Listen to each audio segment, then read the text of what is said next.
Welcome और welcome back to learn talkies. आज हमारी सीरीज की क्लास 8 डिस्कस करेंगे पार्लियामेंट के बारे में। इससे पहले हमने part 1 to part 4A complete discuss कर लिया एंड पार्ट 5 यूनियन एग्जीक्यूटिव के प्रेसिडेंट एंड वाइस प्रेसिडेंट हमने पहले ही कवर कर लिए हैं। Article 52 to 151 of Indian constitution बात करता है अबाउट यूनियन एग्जीक्यूटिव। आज हम इंडियन कॉन्स्टिट्यूशन के पार्ट 5 आर्टिकल 79 टू 122 जो पार्लियामेंट की बात करते हैं उनके बारे में समझेंगे। पार्लियामेंट एक लॉ मेकिंग बॉडी होती है। ये आइडिया इंडिया ने यूके के कॉन्स्टिट्यूशन से लिया था, इसलिए इसे Westminster model and UK model भी बोला जाता है, क्योंकि ये वो जगह है जहाँ पे ब्रिटेन पार्लियामेंट रहती है। इंडिया की पार्लियामेंट तीन बॉडी से मिलकर बनती है। First Lok Sabha, second Rajya Sabha, third president. हमने इन तीनों बॉडीज में से प्रेसिडेंट पहले ही समझ लिया है और आज हम इस क्लास में समझेंगे अबाउट लोकसभा एंड राज्यसभा। लोकसभा वो हाउस होता है जो गवर्नमेंट सेंटर पे बैठती है, उन्हें लोकसभा बोला जाता है।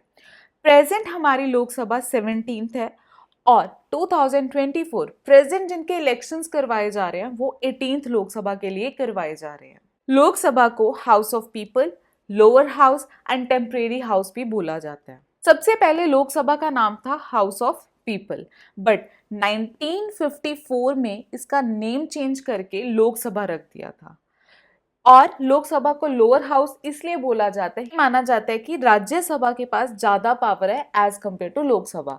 बट इसका मतलब ये नहीं है कि लोकसभा के पास पावर नहीं है। बहुत ऐसे केसेस होते हैं जहां पे सिर्फ लोकसभा का डिसीजन मैटर करता है। इसलिए जो लोअर हाउस है ये कॉन्स्टिट्यूशनल टर्म नहीं है, ये जस्ट पुराने टाइम पे इन्हें लोअर हाउस बोला जाता था। उसके अलावा लोकसभा एक टेम्परेरी हाउस है। टेम्परेरी हाउस का मतलब क्या है कि लोकसभा हर 5 साल बाद खत्म हो जाती है और हर 5 साल बाद दोबारा इलेक्शंस करवाए जाते हैं। अब लोकसभा का मेंबर बनने के लिए क्या क्वालिफिकेशन चाहिए? सबसे पहले सबसे इंपॉर्टेंट, आप इंडियन सिटीजन होने चाहिए। उसके अलावा आपकी एज जो है 25 ईयर्स होनी चाहिए और किसी भी प्रॉफिट ऑर्गेनाइजेशन का पार्ट नहीं हो सकते। तो ये थी क्वालिफिकेशन लोकसभा का मेंबर बनने की। अब इलेक्शन प्रोसेस क्या होता है? लोकसभा के मेंबर डायरेक्टली इलेक्ट किए जाते हैं, मतलब हम एज अ सिटीजन खुद वोट डालने जाते हैं लोकसभा के मेंबर्स के लिए। लोकसभा की स्ट्रेंथ है जो मैक्सिमम 552 है। अगर हम प्रेजेंट की बात करें तो स्ट्रेंथ है 543। इससे पहले जो लोकसभा की स्ट्रेंथ होती थी वो होती थी 545। जो दो मेंबर्स होते थे उन्हें नॉमिनेट करते थे। कौन करता था उन्हें नॉमिनेट? प्रेसिडेंट नॉमिनेट करते थे। और वो कौन होते थे मेंबर्स? एंग्लो इंडियंस होते थे। दो एंग्लो इंडियन मेंबर्स को नॉमिनेट किया जाता था बाय प्रेसिडेंट। बट एक अमेंडमेंट होती है 104th अमेंडमेंट, जिससे ये दो नॉमिनेटेड मेंबर्स जो होते हैं इन्हें खत्म कर दिया। अब हमारे पास जो मेंबर्स होते हैं, जो स्ट्रेंथ होती है वो 543 होती है। उसके अलावा लोकसभा सीट्स में रिजर्वेशंस होती हैं और 104th अमेंडमेंट से रिजर्वेशन को भी एक्सटेंड किया गया। शेड्यूल कास्ट की रिजर्वेशन 84 सीट्स की होती है एंड शेड्यूल ट्राइब्स की रिजर्वेशन 47 सीट्स के लिए होती है। अब ये जो 543 स्ट्रेंथ है, इन्हें हर स्टेट में कैसे डिस्ट्रीब्यूट किया जाता है? जो ये 543 सीट्स हैं, इन्हें कैसे डिस्ट्रीब्यूट किया जाता है हर स्टेट में? तो हमें पता है कि हर स्टेट में अलग नंबर ऑफ सीट्स हैं। जैसे उत्तर प्रदेश की बात करें तो 80 सीट्स उत्तर प्रदेश को दी हैं। पंजाब की बात करें तो 13 सीट्स दी हैं। हरियाणा की बात करें तो उन्हें सिर्फ 10 सीट्स दी हैं। अब इतना ज़्यादा सीट्स में डिफरेंस क्यों है? उसका रीज़न है वहाँ की पॉपुलेशन के बेसिस पे सीट्स डिवाइड की जाती है। जैसे उत्तर प्रदेश बहुत ही बड़ा एरिया है, वहाँ की पॉपुलेशन भी बहुत ज़्यादा है, तो वहाँ पे नंबर ऑफ सीट्स भी ज़्यादा दी गई हैं, 80 सीट्स। पंजाब की पॉपुलेशन की बात करें तो वहाँ पे as compare to Uttar Pradesh बहुत ही कम पॉपुलेशन है, तो उन्हें 13 सीट्स दी गई हैं। हरियाणा की पंजाब से भी कम है तो उन्हें 10 सीट्स दी गई हैं। तो ऐसे ही हर स्टेट की पॉपुलेशन के बेसिस पे उन्हें सीट्स दी जाती हैं। अब गोवा की बात करें तो गोवा तो बहुत छोटा सा शहर है, तो वहाँ पे पॉपुलेशन भी बहुत कम होगी, तो वहाँ पे सीट भी सिर्फ एक दी गई है गोवा को। ठीक है, तो ये समझ आ गया कि जो 543 सीट्स हैं उनमें जो सीट्स डिस्ट्रीब्यूट की जाती है हर स्टेट में वो किस पे डिपेंड करती है, उस स्टेट की पॉपुलेशन पे डिपेंड करती है। अब इलेक्शंस जब खत्म हो जाएंगे उसके बाद जब रिजल्ट निकाला जाएगा तो ये देखा जाएगा कि कौन सी पार्टी को 50% वोट मिलती है, मतलब 543 सीट्स में से किसको 272 सीट्स मिलती हैं, और जिस पार्टी को भी 272 सीट्स मिल जाएंगी वो अपनी गवर्नमेंट फॉर्म करेगी। अब अगर किसी भी पार्टी को 272 सीट्स नहीं मिलती फिर तो उस टाइम क्या हो सकता है कि दो पार्टीज आपस में मिलके ये नंबर ऑफ सीट्स को पूरा कर ले और अपनी एक गवर्नमेंट बना ले, तो उसको बोला जाता है कोalition गवर्नमेंट। जब दो पार्टीज एक पार्टी बनके 272 सीट्स पूरी कर लेती हैं तो उन्हें बोला जाता है कोalition गवर्नमेंट। और जो भी पार्टी जीतती है, चाहे वो 50% वोट से जीते चाहे वो कोalition गवर्नमेंट से जीते, जो भी पार्टी जीती है वो अपना प्राइम मिनिस्टर सेलेक्ट करती है, मतलब वो अपना लीडर सेलेक्ट करती है और हमारे लिए हमारा प्राइम मिनिस्टर सेलेक्ट करते हैं। इंडिया की पहली इलेक्शन होती है 25 अक्टूबर 1951 में और ये इलेक्शन चलती है टिल 21 फरवरी 1952 तक, और इस इलेक्शन का रिजल्ट आता है 1957 में। अब लोकसभा की उस टाइम पे 489 सीट्स के लिए इलेक्शंस हो रही थी, इसमें से आईएनसी इंडियन नेशनल कांग्रेस को 364 सीट्स मिलती हैं एंड सीपीआई को 16 सीट्स मिलती हैं, यानी कम्युनिस्ट पार्टी को 16 सीट्स मिलती हैं। अब यहाँ से हम क्या देख पा रहे हैं कि जो नेशनल कांग्रेस पार्टी, जो कांग्रेस पार्टी है, उन्हें सबसे ज़्यादा सीट, सबसे ज़्यादा वोट्स मिली हैं 364। तो हमारे 1957 में जो इलेक्शन रिजल्ट आते हैं उसमें से हमारे सबसे पहले प्राइम मिनिस्टर जो सेलेक्ट होते हैं वो है जवाहरलाल नेहरू। जब गवर्नमेंट बन जाएगी तो उसके बाद वो ओथ किसे देते हैं, तो लोकसभा के मेंबर्स ओथ प्रेसिडेंट को देते हैं और उनकी जो टेन्योर होता है, उनका जो टर्म होता है वो 5 ईयर होता है। अब क्वेश्चन आता है कि क्या हमेशा 5 ईयर रहता है, क्या ये कभी कम या कभी एक्सटेंड नहीं हो सकता? तो ये पॉसिबल है। अगर कभी नेशनल इमरजेंसी आ जाए तो उस टाइम इनका 1 साल एक्सटेंड कर देते हैं, मतलब 6 साल के लिए किया जाता है। और नॉन कॉन्फिडेंस मोशन में उन्हें 5 साल से पहले भी रिमूव किया जा सकता है। अब नॉन कॉन्फिडेंस मोशन क्या होता है? जैसे लोकसभा में एक बजट बिल पास किया गया। अब जब बजट बिल पास किया गया तो लोकसभा के मिनिस्टर्स ही मेजॉरिटी नहीं दिखा रहे। इसका मतलब क्या होता है कि आपस में ही इनको एक दूसरे पे कॉन्फिडेंस नहीं है, जिसकी वजह से हमारी जो लोकसभा है 5 साल से पहले डिसॉल्व कर दी जाती है और दोबारा इलेक्शंस करवाए जाते हैं। और जो दोबारा इलेक्शंस करवाए जाते हैं उन्हें बोला जाता है मिड टर्म पूल। जो इलेक्शन 5 साल से पहले करवाए जाते हैं उन्हें मिड टर्म पूल बोला जाता है। और क्यों करवाए जाते हैं? अगर वहां पे नॉन कॉन्फिडेंस मोशन आ जाए। और नॉन कॉन्फिडेंस मोशन कब आती है? जब खुद ही लोकसभा के मिनिस्टर्स एक दूसरे पे कॉन्फिडेंस नहीं दिखाते। अगर कभी लोकसभा के किसी भी मेंबर ने रिजाइन देना होगा तो वो किसे देते हैं? अपना रिजाइन स्पीकर को देते हैं। अब ये स्पीकर होता क्या है? आर्टिकल 93 टू 96 बात करता है स्पीकर के बारे में। स्पीकर होता है प्रिजाइडिंग ऑफिसर ऑफ लोकसभा, जो लोकसभा की मीटिंग को लीड करता है, उनके हर डिसिप्लिन को मेंटेन करके रखता है, ये बोला जाता है स्पीकर। मनी बिल एक्चुअल में मनी बिल है या नहीं है ये भी कौन बताता है? स्पीकर बताता है। इसलिए प्रिजाइडिंग ऑफिसर ऑफ लोकसभा बोला जाता है स्पीकर को। और ये स्पीकर मेंबर होता है लोकसभा का। लोकसभा के मेंबर में से ही किसी को स्पीकर सिलेक्ट किया जाता है। और इन्हें सिलेक्ट कौन करता है इनको कि कौन बनेगा स्पीकर? तो वो भी लोकसभा के मेंबर सिंगल मेजॉरिटी से सिलेक्ट करते हैं कि कौन हमारे लोग में से कौन स्पीकर बनेगा। और ये इलेक्ट करते हैं मेंबर को। वो डेट कौन डिसाइड करते हैं? इलेक्शन डेट वो प्रेसिडेंट डिसाइड करते हैं। और कभी भी लोकसभा डिसॉल्व हो जाए तो स्पीकर की सीट वेकेंट नहीं होती, सिर्फ लोकसभा खत्म होते हैं। और जब नेक्स्ट लोकसभा आएगी तो वो देखेगी जो प्रेजेंट स्पीकर बैठा है वो हमें चाहिए या नहीं चाहिए। अगर नहीं चाहिए तो उसे रिमूव करके वो अपना स्पीकर सिलेक्ट करते हैं, अपना स्पीकर अपॉइंट करते हैं। कभी स्पीकर की सीट वेकेंट हो जाए, मतलब डेथ हो जाए, रिजाइन दे दें या किसी और रीजन की वजह से सीट वेकेंट हो जाए, तो उसकी जगह पे आते हैं फिर डिप्टी स्पीकर। और इन डिप्टी स्पीकर को कौन इलेक्ट करता है? हाउस के मेंबर्स इलेक्ट करते हैं। लोकसभा के मेंबर में से ही एक डिप्टी स्पीकर बनाया जाता है। और इसका काम क्या होता है? जब कभी भी स्पीकर है अपनी ड्यूटी पे नहीं होते तो उनकी जगह पे परफॉर्म करते हैं डिप्टी स्पीकर स्पीकर की ड्यूटी।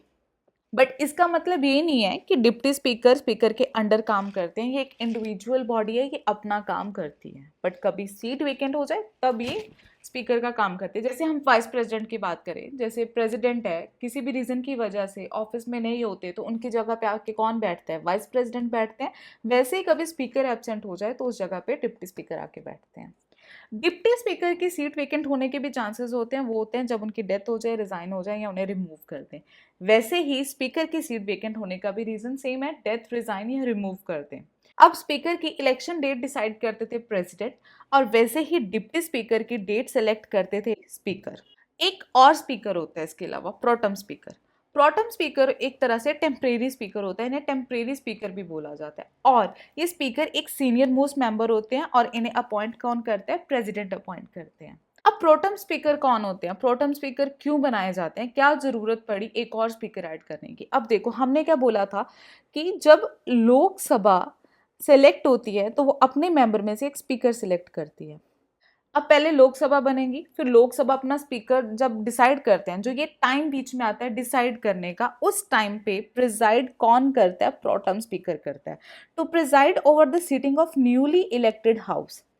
न्यूली इलेक्टेड हाउस आया, नई लोकसभा आई है, और जब तक ये वोट नहीं करते अपने स्पीकर या डिप्टी स्पीकर के लिए, उतने टाइम के लिए एक स्पीकर आता है, प्रोटम स्पीकर। इसलिए इसे टेम्परेरी स्पीकर भी बोला जाता है। जैसे ही speaker and deputy speaker elect हो जाएंगे तो उसके बाद हम प्रोटम स्पीकर को हटा देंगे। अब हमें स्पीकर की जरूरत क्या पड़ी, तो इनके पास कुछ पावर्स हैं, कुछ रूल्स हैं स्पीकर्स के। जैसे एक फाइनल इंटरप्रिटेटर इन्हें कहा जाता है कॉन्स्टिट्यूशन के अकॉर्डिंग, मतलब जो स्पीकर ने बोल दिया वो ही फाइनल डिसीजन होगा।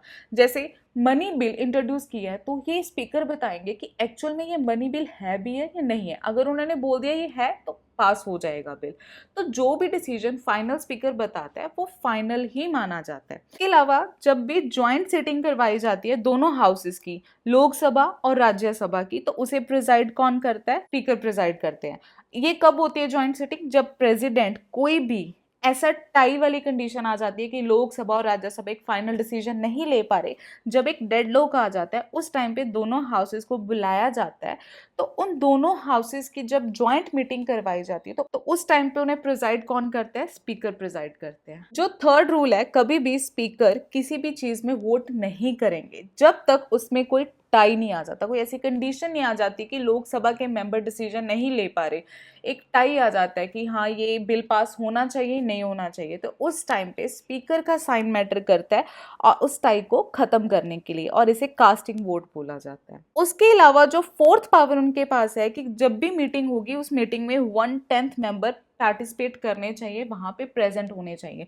और अगर कभी भी 1/10 मेंबर प्रेजेंट नहीं होते, वो एब्सेंट होते हैं, तो उस टाइम पे वो उस मीटिंग को खत्म कर सकते हैं, उस मीटिंग को सस्पेंड कर सकते हैं कि आज मीटिंग नहीं होगी, मीटिंग तभी होगी जब 1/10 मेंबर यहाँ पे बैठे होंगे। तो ये भी पावर किसके पास है, स्पीकर के पास है। अब स्पीकर के टेन्योर 5 ईयर ही है, 5 साल के लिए स्पीकर होते हैं। जैसे 5 साल के बाद लोकसभा के इलेक्शन होंगे तो नया स्पीकर भी आ जाएगा। अगर कभी डिप्टी स्पीकर या स्पीकर को पहले रिजाइन देना हो तो वो किसे देंगे, अगर स्पीकर के रिजाइन की बात करें तो वो डिप्टी स्पीकर को देंगे, और अगर डिप्टी स्पीकर की बात करें तो वो अपना रिजाइन स्पीकर को देंगे। ये एक दूसरे को ही अपना रेजिग्नेशन लेटर दे देते हैं। क्या स्पीकर और डिप्टी स्पीकर दोबारा पार्टिसिपेट कर सकते हैं 5 साल के बाद? तो speaker and deputy speaker eligible होते हैं फॉर री इलेक्शन। यहां तक हमने लोकसभा के बारे में समझा। नेक्स्ट हम राज्यसभा के बारे में समझेंगे। नेक्स्ट है राज्यसभा। राज्यसभा को council of state, upper house of the parliament, permanent house भी बोला जाता है। अब राज्यसभा को परमानेंट हाउस इसलिए बोला जाता है क्योंकि राज्यसभा लोकसभा की तरह पूरी तरह से डिसॉल्व नहीं होते। इनके मेंबर हर 2 साल के बाद रिटायर होते हैं। अब राज्यसभा का मेंबर बनने के लिए क्या क्वालिफिकेशन चाहिए? सबसे पहले should be Indian citizen. Age कितनी होनी चाहिए? 30 ईयर्स। लोकसभा का मेंबर बनने के लिए कितनी एज चाहिए थी? अभी कमेंट करके बताएं। उसके अलावा किसी भी प्रॉफिट ऑर्गेनाइजेशन का मेंबर नहीं हो सकते। राज्यसभा का इलेक्शन प्रोसेस। राज्यसभा के कुछ मेंबर्स इनडायरेक्टली इलेक्ट होते हैं और कुछ मेंबर्स नॉमिनेट होते हैं। मैक्सिमम स्ट्रेंथ है जो राज्यसभा की वो 250 है, जिसमें से 238 मेंबर इनडायरेक्टली इलेक्ट होते हैं जिन्हें विधानसभा इलेक्ट करती है, और 12 मेंबर्स नॉमिनेट होते हैं। और नॉमिनेट कौन करता है इन्हें? हमारे प्रेसिडेंट नॉमिनेट करते हैं। प्रेजेंट राज्यसभा की स्ट्रेंथ 245 है। इलेक्शन प्रोसेस क्या है, कैसे राज्यसभा के मेंबर्स सिलेक्ट किए जाते हैं। इलेक्शन प्रोसेस इनडायरेक्ट मेथड से मेंबर्स इलेक्ट होते हैं by proportional representation through single transferable vote. Proportional representation क्या होता है, सिंगल ट्रांसफरेबल वोट क्या होता है, ये हमने प्रेसिडेंट की क्लास में समझा था। जैसे लोकसभा में सीट्स डिस्ट्रीब्यूट की जाती थी पॉपुलेशन के बेस में, वैसे ही राज्यसभा में हर स्टेट को नंबर ऑफ सीट्स दी हुई हैं, फिक्स हैं। जैसे पंजाब को 7 सीट्स दी हैं, हरियाणा को 5 दी हैं और हिमाचल प्रदेश को 3 सीट्स दी हुई हैं। कभी भी ये नहीं होगा कि पंजाब की जो सीट वेकेंट है वो 7 की 7 होगी, कभी 2 हो सकती है, कभी 3 हो सकती है, कभी 4 हो सकती है। ऐसे ही हरियाणा में भी जरूरी नहीं है कि 5 मेंबर्स हैं तो 5 के 5 इकट्ठे सिलेक्ट किए जाएंगे, नहीं। एक एग्जाम्पल से समझते हैं कि क्या प्रोसेस है राज्यसभा के इलेक्शन का। एग्जाम्पल हम लेंगे पंजाब की। पंजाब में टोटल 117 एमएलए हैं और वैकेंसी कितने मेंबर्स की आती है, 3 मेंबर्स की आती है। सीट कितनी थी हमारी, 7 सीट्स थी राज्यसभा में। वेकेंट कितनी होती हैं, 3। और इन 3 मेंबर्स को सिलेक्ट कौन करता है, हमारी विधानसभा, मतलब हमारे 117 एमएलए इन 3 मेंबर्स को सिलेक्ट करेंगे। सिलेक्ट करने के लिए एक फॉर्मूला है, वो फॉर्मूला है value of vote by number of vacancies +1 and +1। सबसे पहले हम एमएलए की वैल्यू ऑफ वोट निकालेंगे। हर एमएलए की कितनी वैल्यू ऑफ वोट्स होंगी, तो value of vote her MLA की कितनी है, 100 है।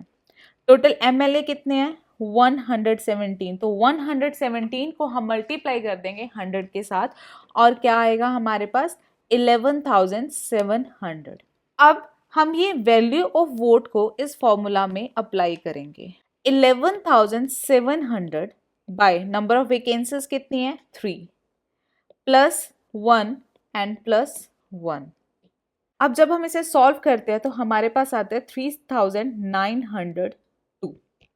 अब ये 3,902 जो फॉर्मूला से निकाला है हमने, ये 3,902 को हम डिवाइड कर देंगे 100 से, क्योंकि हर एमएलए की वैल्यू कितनी है वोट की, 100 है। तो जब हम इसे सॉल्व करते हैं तो हमारे पास आ जाएगा अप्रॉक्सीमेटली 39। अब किसी को भी राज्यसभा का मेंबर बनना है तो कितने एमएलए की सपोर्ट चाहिए होगी, उन्हें चाहिए होंगी 39 एमएलए की सपोर्ट। 117 में जिसको भी 39 एमएलए की सपोर्ट मिल जाएगी वो बन जाएगा राज्यसभा का मेंबर। और ये कैसे होगा, by proportional representation through single transferable vote. अब हम इमेजिन कर लेते हैं टोटल मेंबर ABCDE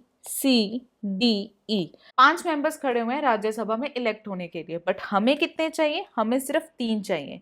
अब जब इलेक्शंस होती हैं, इलेक्शंस कैलकुलेट करने के बाद हमें पता चलता है कि एक तो A है जिसे 39 सीट्स मिली हैं, एक C हो सकता है, एक D हो सकता है। तो ये तीनों मेंबर्स जो है सिलेक्ट हो जाएंगे राज्यसभा का मेंबर बनने के लिए। तो ये एक पूरा प्रोसेस होता है जिससे राज्यसभा के मेंबर्स को सिलेक्ट किया जाता है।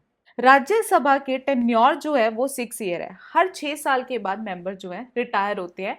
मतलब ऐसा नहीं है कि 6 साल के बाद पूरी राज्यसभा डिसॉल्व हो जाएगी, नहीं, इनके मेंबर्स हैं जो रिटायर होते हैं। इसीलिए राज्यसभा को परमानेंट हाउस बोला जाता है, क्योंकि हर 2 साल के बाद 1/3 मेंबर्स को रिटायर किया जाता है। जिस मेंबर की 6 साल का टेन्योर खत्म हो जाएगा वो रिटायर होता जाएगा। जैसे आज हम इमेजिन कर लेते हैं कि राज्यसभा के मेंबर्स हैं जो, वो हमने रिटायर कर दिए। अब 2 साल बाद उन मेंबर्स को रिटायर किया जाएगा जिनके 6 साल पूरे हो जाएंगे। जैसे लोकसभा में स्पीकर था वैसे ही राज्यसभा में चेयरमैन है, और राज्यसभा का चेयरमैन किसे बनाया जाता है, वाइस प्रेसिडेंट को। और चेयरमैन ऑफ राज्यसभा की बात कॉन्स्टिट्यूशन के आर्टिकल 89 to 92 करता है। जो लोकसभा का स्पीकर था वो लोकसभा का मेंबर था, बट अगर हम चेयरमैन की बात करें, should not be MP of Rajya Sabha, वो राज्यसभा का मेंबर नहीं होना चाहिए।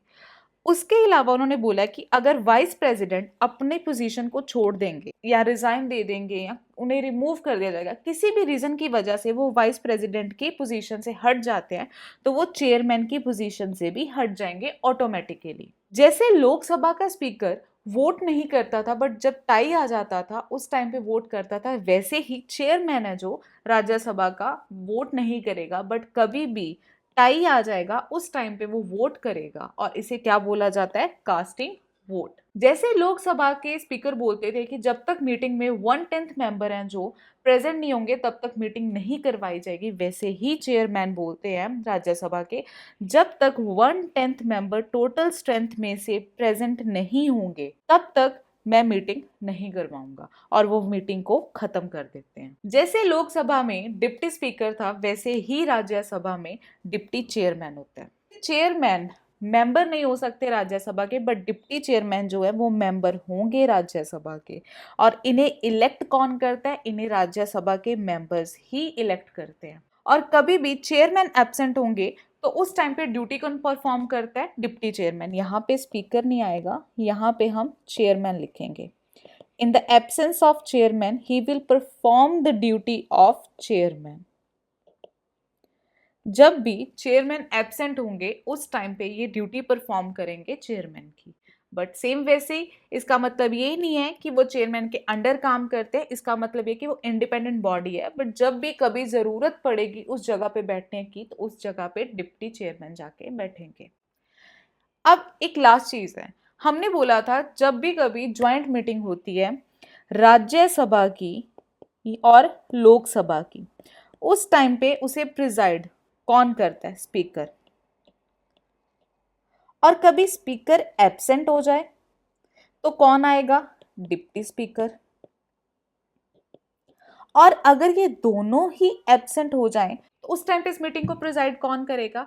चेयरमैन ऑफ राज्यसभा नहीं करेंगे, बल्कि डिप्टी चेयरमैन ऑफ राज्यसभा उस ज्वाइंट मीटिंग को प्रिजाइड करेंगे। आई होप आपको ये समझ आ गया। तो ये था हमारा आज का टॉपिक, पार्लियामेंट। पार्लियामेंट 3 बॉडी से बनती है, लोकसभा, राज्यसभा, प्रेसिडेंट, और हमने तीनों को समझ लिया। अगर फिर भी आपको डाउट है लोकसभा का, राज्यसभा का, किसी भी टॉपिक का, do let me know in the comment section. मिलते हैं अगली वीडियो में एक नए टॉपिक के साथ। हम नेक्स्ट वीडियो में डिस्कस करेंगे about prime minister and his council of ministers. अगर आपको वीडियो पसंद आई है, do like, share and subscribe to the channel.